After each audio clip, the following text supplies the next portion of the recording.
बहुत समय पहले की बात है। एक घने जंगल के किनारे एक छोटा सा गांव बसा था। इस गांव में एक रहस्यमयी बूढ़ा आदमी रहता था, जिसका नाम किसी को ठीक से नहीं पता था। लोग उसे बस आदमखोर बूढ़ा कहकर पुकारते थे। गांव वालों का मानना था कि वह रात के अंधेरे में लोगों को पकड़कर खा जाता था। हालांकि किसी ने उसे रंगे हाथों पकड़ा नहीं था, लेकिन कई लोग अचानक गायब हो चुके थे और हर बार उनकी गुमशुदगी के पीछे वही बूढ़ा शक के घेरे में आ जाता था। गांव में खौफ, गांव वाले उससे इतना डरते थे कि कोई भी शाम ढलने के बाद उसके घर की तरफ जाने की हिम्मत नहीं करता था। उसका घर गांव से थोड़ी दूरी पर जंगल के किनारे एक टूटी फूटी झोपड़ी में था। वहां से अक्सर अजीब अजीब आवाजें आती थीं। कभी हड्डियों के चटकने की आवाज, कभी किसी के चीखने की। चार दोस्तों की हिम्मत। गांव में चार निडर दोस्त थे, रघु, मोहन, श्याम और दीपक। वे बचपन से ही रहस्यों को सुलझाने का शौक रखते थे। उन्होंने तय किया कि वे बूढ़े की सच्चाई का पता लगाएंगे।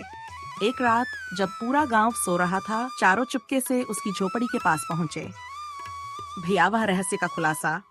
झोपड़ी के अंदर से जलती हुई लालटेन की मध्यम रोशनी आ रही थी। रघु ने खिड़की से झांक कर देखा। जो नजारा उसने देखा, उससे उसके होश उड़ गए। वहां एक लकड़ी की मेज थी, जिस पर अधखाई हड्डियां बिखरी पड़ी थीं। कोने में एक बड़ा बर्तन उबल रहा था, जिससे मांस पकने की गंध आ रही थी। अचानक बूढ़ा जोर जोर से हंसने लगा और बुदबुदाया, आज रात का खाना बहुत स्वादिष्ट होगा। तभी उसने एक बड़े बोरे को खोला। बोरे के अंदर एक अधमरा आदमी पड़ा था, जिसे देखकर चारों दोस्तों की रूह कांप गई। जान बचाकर भागना। मोहन की सांसें तेज हो गई और गलती से उसके पैर के नीचे सूखी टहनी चटक गई। आवाज सुनकर बूढ़े ने दरवाजे की ओर देखा और जोर से चिल्लाया, कौन है वहां? चारों दोस्त डर के मारे भागने लगे। बूढ़ा भी उनके पीछे दौड़ा, पर उसकी उम्र अधिक थी, इसलिए वह पकड़ नहीं पाया। गांव वालों का पलटवार। चारों दोस्तों ने गांव पहुंचकर पूरी घटना गांव वालों को बताई। अब तक बूढ़े की असलियत पर शक करने वाले लोग भी गुस्से में आ गए। अगले दिन सभी गांव वाले इकट्ठा होकर बूढ़े की झोपड़ी पहुंचे।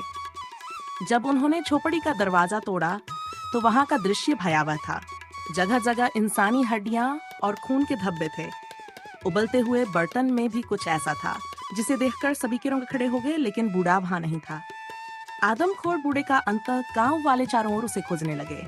अंततः वे उसे जंगल के एक गुफा में अफवाए। उन्होंने उसे पकड़कर पेड़ से बांध दिया।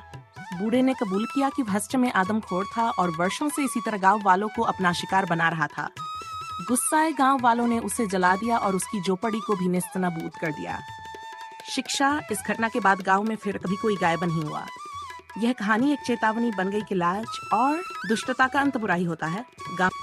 नमस्कार दोस्तों, अगर आपको मजेदार, हंसाने वाले और धमाकेदार कार्टून देखने हैं, तो फिर इंतजार किस बात का? अभी यस एम कार्टून को सब्सक्राइब करें और हाँ, बेल आइकन जरूर दबाएं, ताकि कोई भी नया वीडियो मिस न हो।